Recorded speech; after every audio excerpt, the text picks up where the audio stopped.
इस बंदर की वजह से ही मेरी सारी चोरी पकड़ी गई है। रघु, उस बद्री के बंदर को मार दो जाकर। जब तक वो मरेगा नहीं तब तक मुझे शांति नहीं मिलेगी। मंत्री के कहने पर रघु बद्री के बंदर को पकड़ लेता है और उसे एक ऊंची चोटी पर ले जाता है और उसे वहां से नीचे फेंक देता है।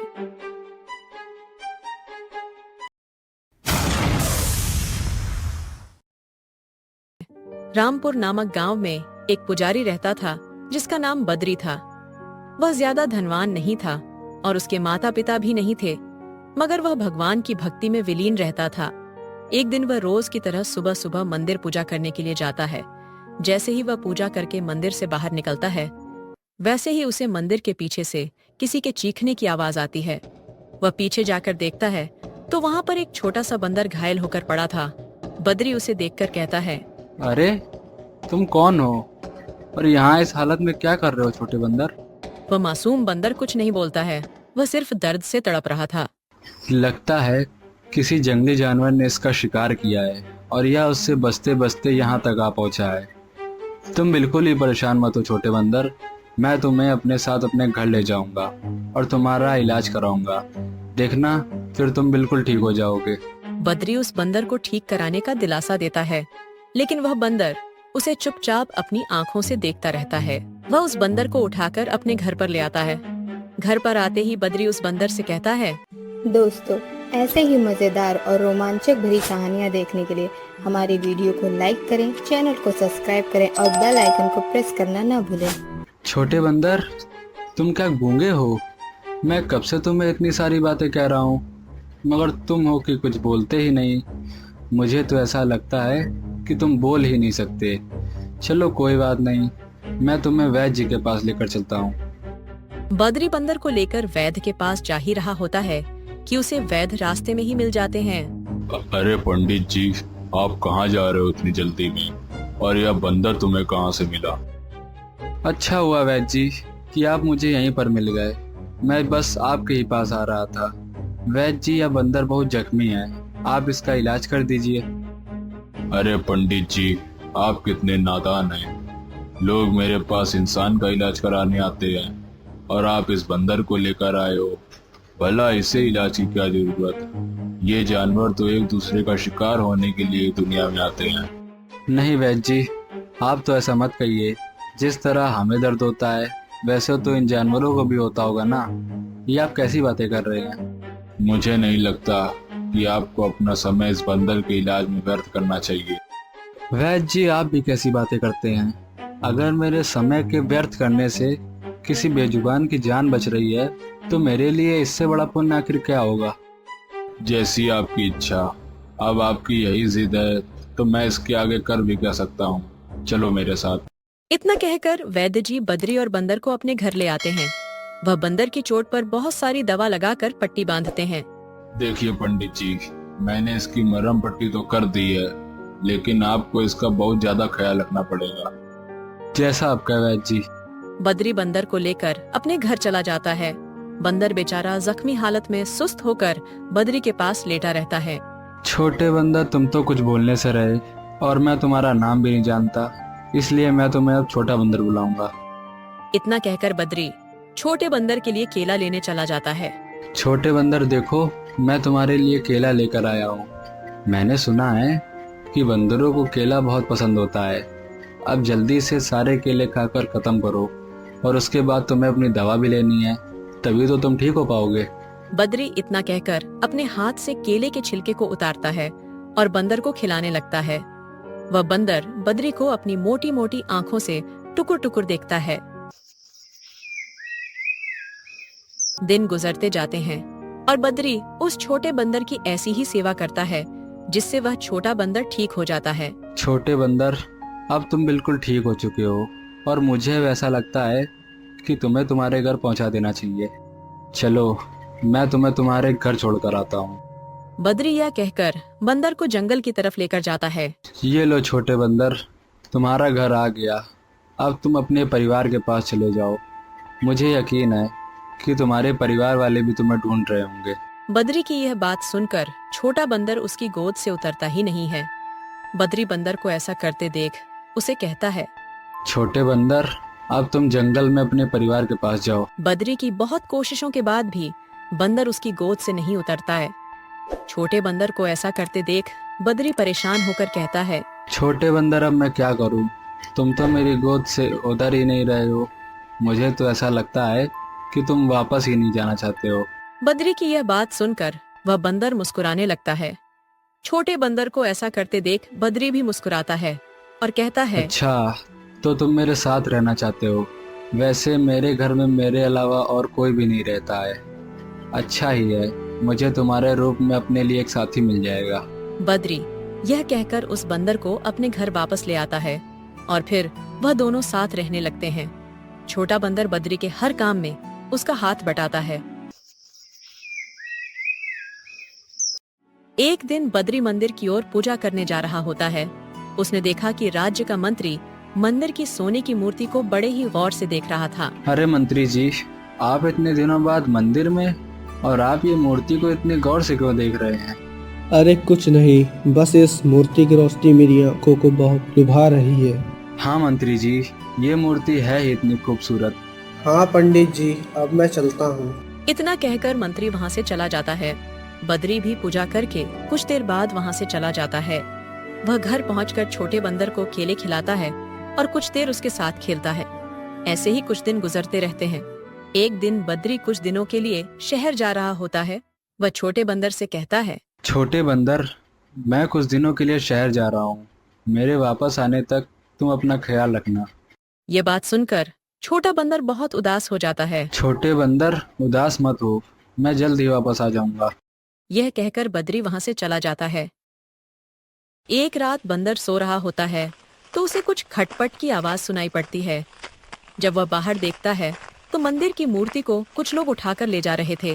तभी उनमें से एक आदमी बोलता है, जल्दी जल्दी काम करो और आवाज कम करो, अगर किसी ने सुन लिया तो लेने के देने पड़ जाएंगे।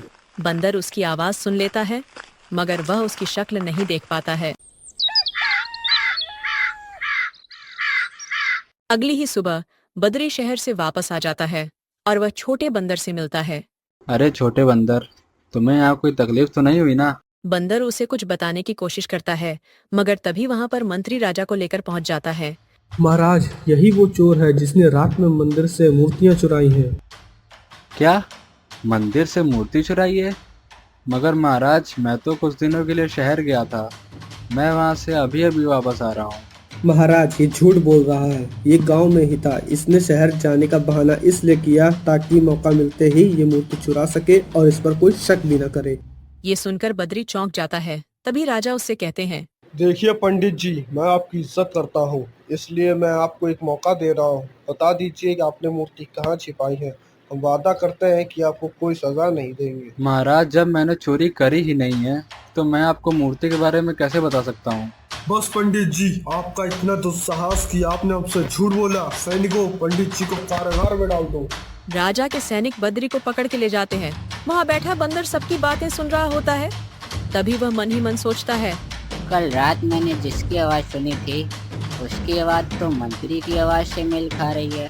बंदर को पता चल जाता है कि इस चोरी के पीछे मंत्री का हाथ है। मंत्री जी, बद्री को कैद करे 2 दिन बीत चुके हैं, लेकिन अभी तक उसने मूर्ति के बारे में कुछ नहीं बताया। अब हम ऐसा क्या करें जिससे वह मूर्ति का पता बता दे? मुझे लगता है कि बद्री ने वह मूर्ति किसी खुफिया जगह छिपाई है। दोनों बातें कर ही रहे होते हैं कि तभी वहाँ बद्री का छोटा बंदर आता है और राजा से कहता है, नमस्ते महाराज। अरे, तुम तो वही बंदर हो ना जो बद्री के साथ रहता था? जी महाराज, मैं वही बंदर हूँ। मगर मैंने तो तुम्हें पहले कभी बोलते हुए नहीं सुना। जी महाराज, क्योंकि मैं ज़्यादा बोलना पसंद नहीं करता। मैं जानता हूँ कि मंदिर की मूर्ति कहाँ है और उसे किसने चुराया है। अच्छा, तो बताओ फिर मूर्ति कहाँ है? महाराज, महल के पीछे जो पर्वत है उसी के नीचे एक छोटी सी गुफा है। वह मूर्ति उसी गुफा में छुपी है। लेकिन ये काम आखिर किसने किया? महाराज, मेरी एक शर्त है। अगर आप मेरी शर्त पूरी करेंगे तभी मैं आपको बताऊंगा कि मूर्ति किसने चुराई है। ठीक है, मुझे तुम्हारी शर्त मंजूर है। बताओ मुझे क्या करना होगा? महाराज, आपको मेरे मालिक यानी बद्री को अपनी कैद से आजाद करना होगा। तुम जानते भी हो तुम क्या कह रहे हो?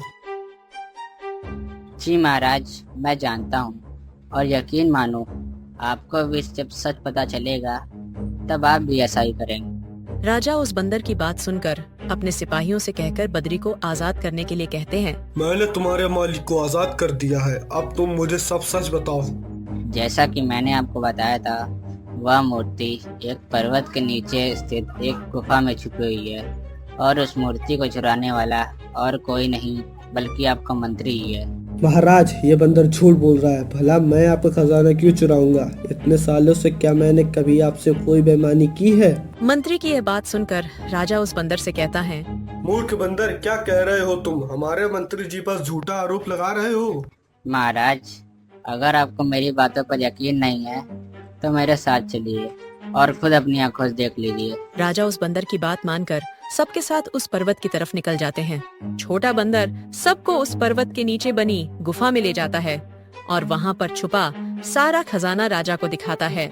मंत्री जी, आपने मेरा खजाना चुराया, मगर क्यों? महाराज, ये झूठ बोल रहा है। मैंने ये खजाना नहीं चुराया। ये जरूर इस बंदर और उसके मालिक का काम है। मंत्री जी, आप मेरे साथ इतनी बड़ी दगाबाजी करेंगे मैंने सोचा नहीं था, लेकिन अब आपको इसकी सजा जरूर मिलेगी। आपकी सजा यही है कि बद्री की जगह आप कारागार में कैद रहेंगे।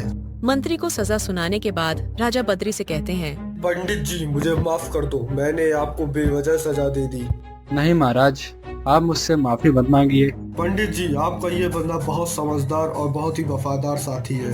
अगर आज ये ना होता तो सच में हम आपको हमेशा के लिए अपनी कैद में रखते हैं। हाँ महाराज, ये मेरा साथी मेरा वफादार है। लेकिन छोटे बंदर, तुम्हें कैसे पता चला कि ये सब मंत्री जी ने किया है? जब आप शहर गए थे तब मैंने एक रात कुछ लोगों को मूर्ति को ले जाते हुए देखा और वहाँ पर मैंने मंत्री जी की आवाज़ सुनी थी। छोटे बंदर, तुमने यह बहुत अच्छा काम किया। ये बात बोलकर बद्री छोटे बंदर को गले लगा लेता है। दोस्तों, ऐसे ही मजेदार और रोमांचक भरी कहानियाँ देखने के लिए हमारी वीडियो को लाइक करें, चैनल को सब्सक्राइब करें और बेल आइकन को प्रेस करना न भूलें। एक समय की बात है, भगतपुर नाम के गांव में मनोज नाम का एक गरीब किसान अपनी पत्नी सोनम और अपनी बेटी के साथ रहा करता था। मनोज अपने परिवार का पालन पोषण गांव के मुनीम जी के यहाँ मजदूरी करके किया करता था। मनोज का घर का गुजारा बहुत मुश्किल से हो पाता था। मनोज के पास थोड़ी सी जमीन थी जिस पर सोनम दिन भर मेहनत करके तरह तरह के मसालों की खेती करती थी और उसे बाजार में बेचा करती थी। सारे गांव वाले सोनम से ही मसाले खरीदा करते थे। मसाले ले लो, ताजे ताजे मसाले ले लो। अरे सोनम, कैसी हो? घर में सब ठीक तो है ना? और माही कैसी है? काका, मैं ठीक हूँ और घर में भी सब ठीक ही हैं और माही भी बिल्कुल ठीक है। काका, और बताओ, आज बाजार कैसे आना हुआ और काकी कहाँ है? क्या बताओ सोनम, तुम्हारी काकी किसी काम से दूसरे गांव गई है। इस कारण रसोइये का सारा काम मुझे ही करना पड़ रहा है, तो सोचा क्यों ना आज बाजार से सारा सामान लेता चलूं। अच्छा, तो यह बात है काका। अच्छा सोनम, तुम ये बताओ मसाले कैसे बेच रही हो?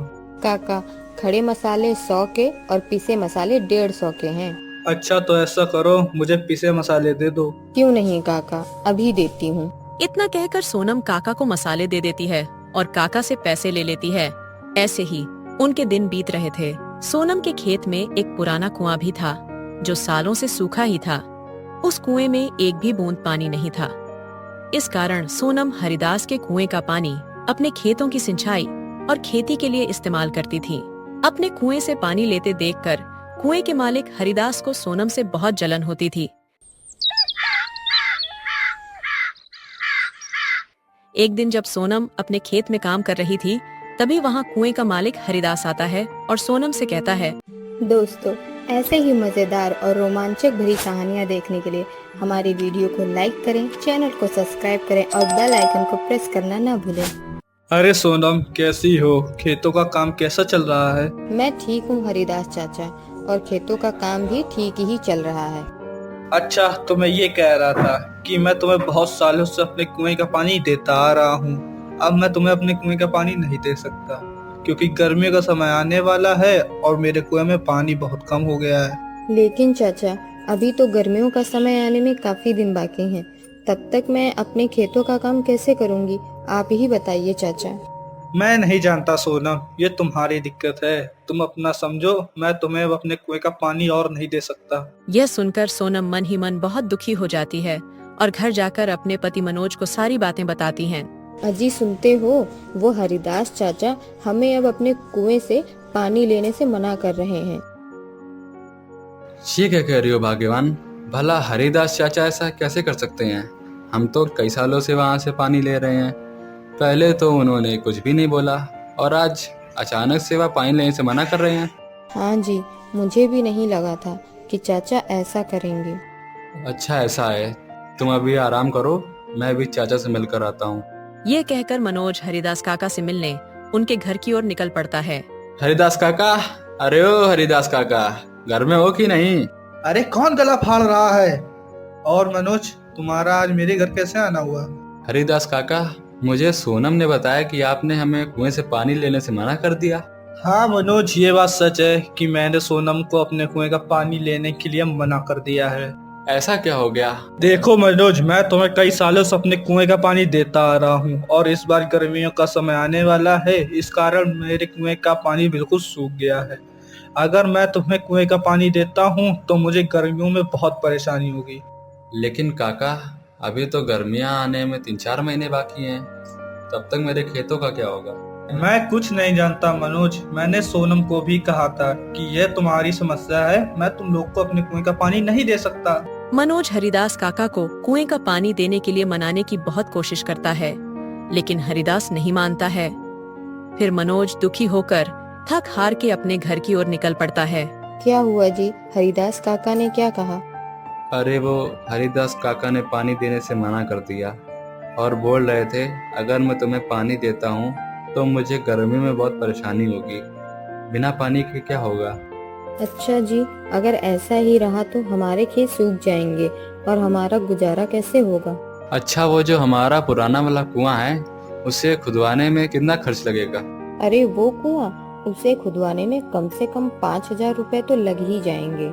हे भगवान, हमारे पास तो इतने रुपए भी नहीं है। अच्छा, अगर उस कुएं को मैं खुद से खोद दूं तो कैसा रहेगा? क्या आप कर लेंगे? अरे हाँ, अब खुदाई जब मिस्त्री कर लेगा तो मैं क्यों नहीं। तो एक काम करते हैं, कल सुबह सुबह हम दोनों कुएं के पास चलते हैं। तब तक तुम अंदर जाओ और कुछ खाने के लिए लेकर आओ, मुझे बहुत भूख लगी है। सोनम खाने लेने जा ही रही होती है कि तभी उसे एक आवाज सुनाई पड़ती है। यह किसकी आवाज है? दोनों बाहर निकलकर देखते हैं तो एक साधु महाराज उनके घर के बाहर भिक्षा मांग रहे थे। अरे बेटा, 2 दिन से भूखा हूँ, कुछ खाने को मिल सकता है क्या? अरे साधु महाराज, हम सब पहले से इतने गरीब हैं, हम जैसे तैसे करके अपना जीवन गुजार रहे हैं, ऐसे में हम तुम्हें कहाँ से दान देंगे। मनोज की स्थिति देखकर बाबा समझ जाते हैं और बोलते हैं, कोई बात नहीं बेटा, अब मैं चलता हूँ, मैं किसी और के घर से भिक्षा मांग कर खा लूंगा। सोनम, हमारे घर में बाबा को देने लायक कोई भोजन है क्या? अरे जी, हमारे घर में बाबा को देने लायक कुछ भी नहीं है, केवल थोड़े से चावल थे जो तुम्हारे लिए बचा कर रख दिए थे। अगर वह बाबा को दे देंगे तो आपको भूखा रहना पड़ेगा। रुकिए बाबा, भगवान तुम अंदर जाओ और मेरे हिस्से का भोजन लाकर बाबा को दे दो। अगर मैंने आपके हिस्से का चावल बाबा को दे दिया तो आपको भूखे रहना पड़ेगा। तुम उसकी चिंता मत करो, अगर मैंने बाबा को ऐसे ही भेज दिया तो मेरे गले से खाना नहीं उतरेगा। तुम अंदर जाओ और भोजन लेकर आओ। मनोज की पत्नी मनोज के हिस्से का भोजन बाबा को दे देती है। धन्यवाद बेटा, धन्यवाद।